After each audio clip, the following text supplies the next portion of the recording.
Elle voulait briller plus que toutes les autres, prête à tout pour être la plus belle.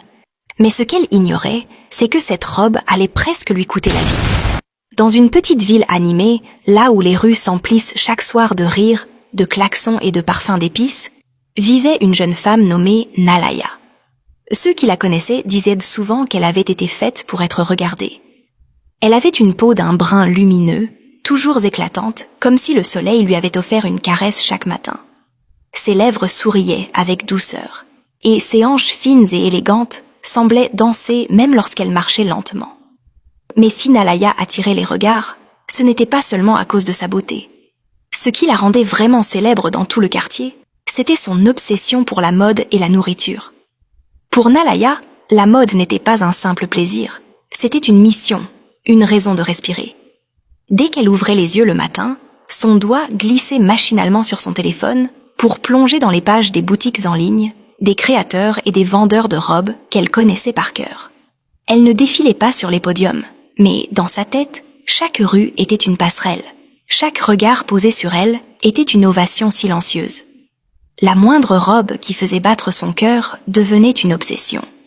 Elle ne dormait plus tant qu'elle ne l'avait pas commandé. Si un vendeur postait un vêtement à 23 heures, Nalaya était toujours la première à écrire « Combien, s'il vous plaît ?» Et le lendemain matin, son transfert était déjà fait. Mais la mode n'était que la moitié de son royaume. L'autre moitié, c'était la nourriture. Nalaya mangeait comme si chaque repas était une fête. Elle avait toujours quelque chose à grignoter entre les doigts. Biscuits, arachides grillés, chocolat, chips, plantains frits. Et le soir venu, jamais elle ne manquait son rituel. Shawarma ou souya. C'était sa façon de terminer la journée en beauté. Ses amis la taquinaient souvent. Nalaya sans nourriture, c'est comme une lune sans lumière. Et elle riait, sortant de son sac un paquet de biscuits pour les faire taire avec douceur. Ce qui étonnait tout le monde, c'était qu'en dépit de son appétit sans limite, Nalaya gardait une silhouette presque irréelle. Taille fine, ventre plat, courbe bien dessinée. Beaucoup l'admiraient. D'autres murmuraient dans son dos. Comment peut-elle manger comme ça et rester aussi belle ? Mais s'il y avait bien une personne qui ne riait jamais de tout cela, c'était Mama Rue, sa mère. Femme douce mais ferme, elle observait sa fille avec une inquiétude silencieuse. « Nalaya, tu ne peux pas continuer à manger comme ça tous les jours, » lui disait-elle souvent. « Maman, oublie ça, regarde-moi, je suis parfaite », répondait Nalaya en riant, croquant dans une brochette de viande chaude. La vie est trop courte pour refuser une bonne nourriture. Mama Rue secouait la tête. Elle savait que l'obsession de sa fille finirait par avoir un prix. Mais comme beaucoup de mères qui aiment trop, elle espérait que ce jour ne viendrait jamais. Ce qu'elle ignorait, c'est que ce jour approchait à grands pas, et que tout allait commencer avec une robe corset. Un dimanche matin, le soleil baignait la ville d'une lumière douce, et les cloches de l'église résonnèrent dans l'air comme une mélodie familière. Nalaya se prépara avec le soin d'une reine avant un couronnement. Elle enfila une robe blanche moulante, accrocha des boucles dorées à ses oreilles et fixa une barrette scintillante dans ses cheveux soigneusement bouclés. À chaque pas vers l'église, elle savait que des regards se retournaient derrière elle. Elle adorait ça. L'église était pleine ce matin-là. Les femmes avaient ressorti leurs plus beaux tissus, les hommes leurs chemises impeccables. Nalaya marcha lentement jusqu'à son siège, savourant les chuchotements et les regards admiratifs.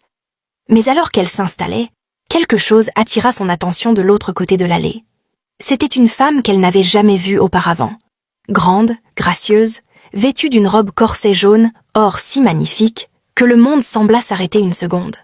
Le corset dessinait sa taille avec une précision parfaite. Le tissu scintillait sous la lumière des vitraux, et le bas de la robe s'étendait dans une cascade élégante. Nalaya sentit son cœur battre plus vite. Elle n'entendait plus le chant du chœur, ni les paroles du pasteur. Elle ne voyait plus que cette robe. « Je veux ça », pensa-t-elle. « Pas demain, pas dans un mois. » Elle la voulait maintenant.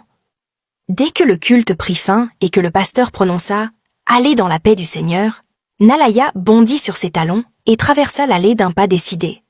« Excusez-moi », lança-t-elle avec un sourire radieux. La dame se retourna et lui rendit un sourire chaleureux. « Bonjour. Je ne pouvais pas m'empêcher de vous admirer. Votre robe est sublime. Où l'avez-vous faite » La dame rit doucement, flattée. « Oh, merci, c'est ma couturière qui me l'a faite. Elle est spécialisée dans les robes corsées. Mon Dieu, elle est magnifique. »« Combien cela vous a coûté ?» demanda Nalaya, les yeux brillants. La femme hésita une seconde avant de répondre. 280 000 naira. Nalaya écarquilla les yeux. Dieu, hein? 280 000 euros? La dame éclata de rire. Oui, ma chère. La qualité a un prix.